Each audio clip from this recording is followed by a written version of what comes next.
Holy crap, everybody.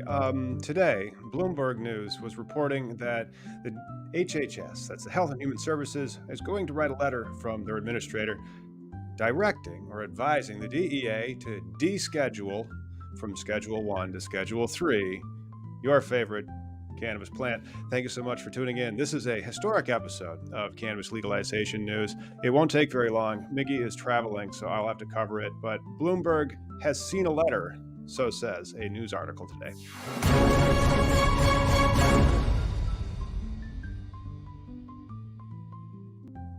Holy man. I tell you, this was something else that came out of Bloomberg, and I'll kind of let you zoom into it. If you have not seen it yet, you should. I will go ahead and link this, put it into the description below, and also throw it out to the people that are tuning into this, because evidently cannabis is going to Schedule 3, which means a whole mess of things, including I might not need to elect to be a C Corp or even file as a C Corp, but it was paywalled, so you had to kind of fill it out. No worries, we filled it out, and then this is what it actually looks like after you have gone through on it. It's this. A top official at the Department of Health and Human Services wrote the Drug Enforcement Agency Administrator, Ann Milgram, calling for marijuana to be reclassified as Schedule 3 under the Controlled Substances Act, according to a letter dated yesterday, that is August 29th, seen by Bloomberg. And if you have seen this letter, we would really like it if you would actually just drop that to us in the comments somewhere. If you're tuning in and you like cannabis, thank you so much. I hope that you subscribe and then tune in on Sundays when we're going to unpack this more. Maybe by then we'll actually have the letter, because right now we just have a Bloomberg article that you need to sign up for Bloomberg in order to access. And then it'll say that it has been a letter seen by Bloomberg News. You can believe us. And then it kind of goes through and discusses what would happen if cannabis is descheduled or rescheduled to a Schedule 3 substance. A certain tax provision of the code would no longer apply, as it only applies to Schedule 1 and Schedule 2 substances. That is the IRC 280E provision of the tax code. That would be gone. And as you can see, the cannabis stocks have kind of exploded as a result of this. They are up. Like Tilray is up about 11%. Green Thumb Industries is up over 20% today. So let's go to Green Thumb Industries. Here's its chart.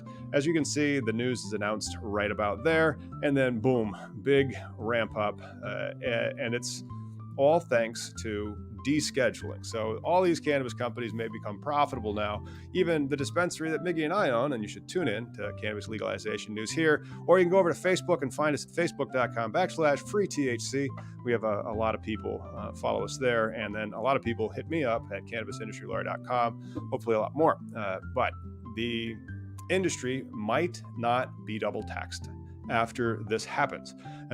I don't know if our dispensary will now be considered like a pharmacy. That is a question that makes it's hard to understand because of the way that the FDA works, and that the weed industry was just outside of it.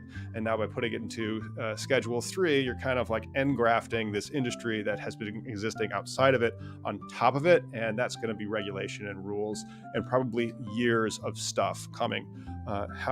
But will it be easier to get a bank account? Maybe, because it's not a Schedule 1 substance anymore. It's going to change the crimes that it is. So that's really, really fascinating. And I don't know what the DEA is going to say. So it's now been passed over to the DEA, and the DEA has to respond to it. But it's the Biden administration. So if the HHS in the Biden administration is directing the DEA lead, Ann Milgram, also in the Biden administration, to do this, hopefully they'll do it. And wouldn't that be something? Maybe. And again, like, we talk about this a lot on our podcast, and we really hope that you do tune in to the podcast. And thank you so much for joining us again. Cannabis looks like it's going to go from Schedule 1 to Schedule 3 when soon. And that's kind of what we're discussing and what that means. So we were going to become a C Corp in our dispensary because dispensaries are the most audited. If this happens, that audit can't apply anymore because IRC 280E applies to trafficking, unlicensed trafficking in Schedule 1 and Schedule 2 substance. which this no longer would be. It would be Schedule 3. So your dispensaries become more profitable. You can deduct ordinary and necessary expenses from your returns, which is one of the reasons why C Corps were so widely used in the, at least especially the cannabis dispensary side of the industry so far. There's other reasons to be a C Corp, many, and so we might still go that route. However, you might just have more retained earnings in the end of the day, because then you're able to deduct all your ordinary and necessary expenses to conduct your business, not just your cost of goods sold. That'll be huge. I don't know if it's going to make it any easier for you to get a bank account. These things are going to happen. I mean, like, the only thing that we've found is a I'm sharing good.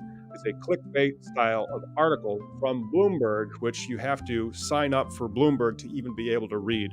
And then if you do that, it's just going to say that according to a letter seen by Bloomberg News dated yesterday, August 29th, the top administrative official at Health and Human Services has written to the top administrator over at the Drug Enforcement Agency to reclassify to a Schedule 3 substance, cannabis, for the first time in 53 years.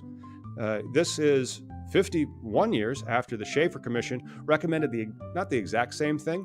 They actually, I think, recommended declassification, so just completely descheduling as opposed to moving down the danger ladder from Schedule 1 to Schedule 3. It also means that all that medical cannabis is really medical. Now they're going to recognize it, putting it into a Schedule 3 substance. I don't know how long this will take. I want to see this letter. We have not been able to find this letter. The stocks are still going well. Let's check. They're closed. So the market's closed. Green Thumb Industries closed up 20% today. The rest of them, let me just see if we have like the MSOS, which is the ETF on it. I'm being paywalled. I tell you, everybody, I'm going to put more paywalls on my sites and just quit giving away information for free so often. Stock market is up. I hope that you are too. Cannabis may soon be a more profitable industry, which is great. It's still taxed very, very heavily, but dispensaries might also have less audit risk, which is great. And then compliance aspects of a IRC 280E avoidance plan becomes less important, which means that it'll be a little bit easier for your dispensary to operate. And if you need any help operating that dispensary, you head on over to CannabisIndustryLawyer.com. That's where you can catch me. And you can also catch Miggy over at Facebook.com/FreeTHC. I'm going to kind of end it there. I'm going to say that it is 420 somewhere, even though it's not, because cannabis might be Schedule 3 before the end of 2023. Didn't see that coming on a beautiful Wednesday afternoon, August 30th.